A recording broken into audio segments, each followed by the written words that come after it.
Padawan. That night I cut off the little braid on the back of my head. Dad noticed first. "Oh, good," he said. "I never liked that thing." Thea couldn't believe I had cut it off. "That took you years to grow," she said, almost like she was angry. "Why did you cut it off?" "I don't know," I answered. "Did someone make fun of it?" "No." "Did you tell Christopher you were cutting it off?" "We're not even friends anymore." "That's not true," she said. "I can't believe you would just cut it off like that," she added snottily, and then practically slammed my bedroom door shut as she left the room. I was snuggling with Daisy on my bed when Dad came to tuck me in later. He scooched Daisy over gently and lay down next to me on the blanket. "So, Augie Doggie," he said, "it was really an okay day?" He got that from an old cartoon about a dachshund named Augie Doggie. By the way, he bought it for me on eBay when I was about 4, and we watched it a lot for a while, especially in the hospital. He would call me Augie Doggie, and I would call him dear old Dad, like the puppy called Dachshund Dad on the show.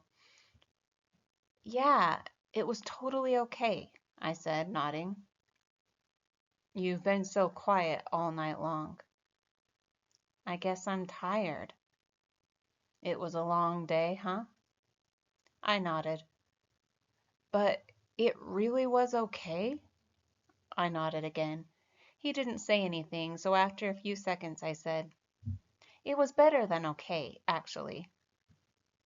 "That's great to hear, Augie," he said quietly, kissing my forehead. "So it looks like it was a good call Mom made. You're going to school." "Yeah, but I could stop going if I wanted to, right?" "That was the deal, yes," he answered. "Though I guess it would depend on why you wanted to stop going too. You know, you'd have to let us know. You'd have to talk to us and tell us how you're feeling and if anything bad was happening. Okay? You promise you'd tell us?" "Yeah." "So, can I ask you something? Are you mad at Mom or something? You've been kind of huffy with her all night long." "You know, Augie, I'm as much to blame for sending you to school as she is." "No, she's more to blame. It was her idea." Mom knocked on the door just then and peeked her head inside my room. "Just wanted to say good night," she said. She looked kind of shy for a second. "Hi, Mama," Dad said, picking up my hand and waving it at her. "I heard you cut off your braid," Mom said to me, sitting down at the edge of the bed next to Daisy. "It's not a big deal," I answered quickly. "I didn't say it was," said Mom. "Why don't you put Augie to bed tonight?" Dad said to Mom, getting up. "I've got some work to do anyway." "Good night, my son, my son." That was another part of our Augie Doggie routine, though I wasn't in the mood to say, "Good night, dear old Dad. I'm so proud of you," said Dad, and then he got up and out of the bed. Mom and Dad had always taken turns putting me to bed. I know it was a little babyish of me to still need them to do that, but that's just how it was with us. "Will you check on Via?" Mom said to Dad as she lay down next to me. He stopped by the door and turned around. "What's wrong with Via?" "Nothing," said Mom, shrugging. "At least that she would tell me. But first day of high school and all that." Said Dad, and then he pointed his finger at me and winked.